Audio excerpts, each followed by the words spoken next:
Investir em ciência realmente é o futuro de um país, né? Em educação básica e em ciência de ponta. Não tem outra forma de um país se desenvolver se não investir nessas duas coisas.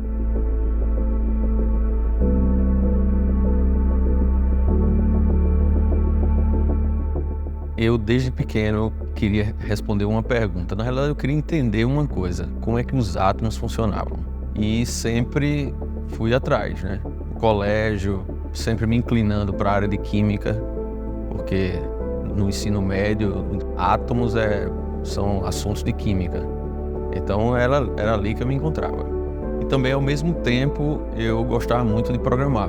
Eu ganhei do meu pai um computador TK-90X. E aí, com aquele instrumento na mão, que eu aprendi a programar em Basic já com 11 anos de idade, gostando de química, aí só foi para um lado, química teórica. Eu fiz doutorado na UFPE, né, em química teórica, e fiz concurso para cá, para o departamento de química. Chegando aqui, eu tinha que montar um grupo de pesquisa e ter uma linha de pesquisa própria.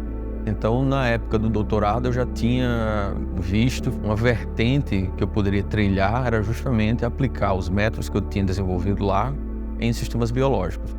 E quando cheguei para lidar com esse problema, vi que existiam muitos desafios, que era computadores não suportavam modelar esse tamanho desses sistemas. Então, isso abriu uma série de possibilidades de atuar diretamente com a parte de programação paralela. Em especial, por exemplo, houve uma revolução em 2007, 2008, que foi o uso das GPUs. Ou seja, você tinha à sua disposição agora vários núcleos de processamento que poderiam ser programáveis.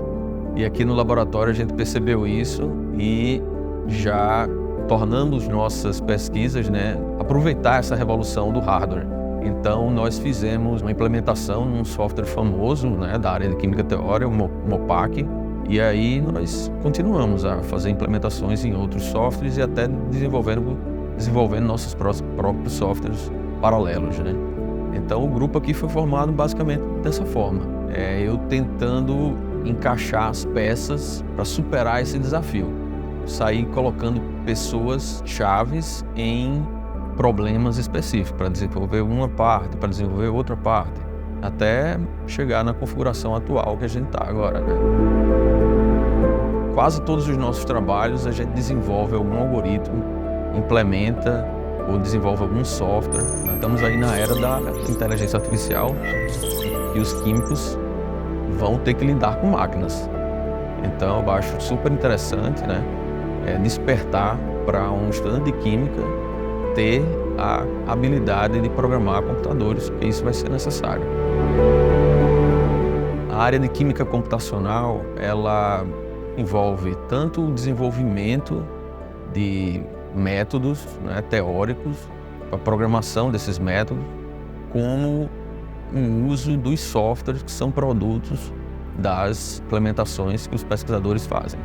Então é uma área ampla que pode trabalhar em consonância com diversas áreas da química, da biologia, das engenharias, porque tudo que tem matéria tem química. Então, a princípio, a gente pode modelar tudo, porque tudo é feito de átomos e moléculas. Para modelar, de fato, o sistema mais próximo do real, nós precisamos essencialmente de duas teorias. Uma é a mecânica quântica e outra a termodinâmica estatística. A mecânica quântica, ela lida com a dinâmica dos elétrons. E a termodinâmica estatística, ela lida com o coletivo de partículas. Essas aplicações que a gente faz têm duas vertentes. Uma ainda com ciência básica, que é estudar fenômenos biológicos, tipo enovelamento de proteína. A gente consegue estudar enovelamento de proteína, que é um grande problema da ciência, usando os protocolos que a gente desenvolveu aqui. Mas também a gente pode estudar um problema específico, tipo melhorar a síntese de um fármaco. E isso através de catalisadores enzimáticos. Isso é muito feito hoje em dia na indústria. Então isso também pode ser melhorado através da aplicação dos protocolos de química quântica que a gente desenvolve aqui no laboratório. Então essas duas teorias juntas são teorias que precisam de muita matemática, muitas equações, E as equações, elas escalam com o número de partículas. Então, à medida que você vai aumentando o número de partículas, você vai gerando mais equações e equações mais complexas de serem resolvidas.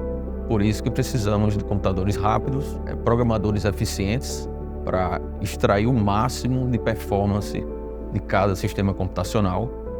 E a nossa pós-graduação aqui, ela tem uma preocupação com problemas regionais. E, por exemplo, nós temos parceria com grupos de pesquisa que tentam prospectar micro-organismos do solo da região, da Caatinga, né?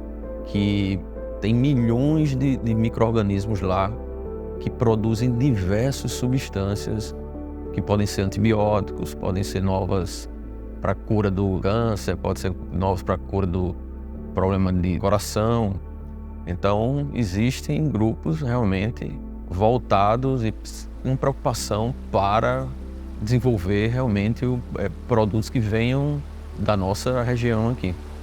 Então, quando o tema da pesquisa, quando ele cativa as pessoas que querem trabalhar nesses assuntos, aprendizes e pesquisadores, eu acho que eles não medem esforços para ter aquela formação. Ser pesquisador, para mim, é o melhor emprego do mundo. Você faz seu horário, porque não existe o horário certo para você ter uma ideia. Você pode ter uma ideia em qualquer momento. Então, esse modelo do pesquisador full-time, ele é verdade. Nós somos full-time, né? Então, nós temos ideia em qualquer momento. Então, isso é que eu acho que é o mais interessante. E a liberdade de você definir o que você quer pesquisar. Então, para mim, eu considero o melhor emprego do mundo.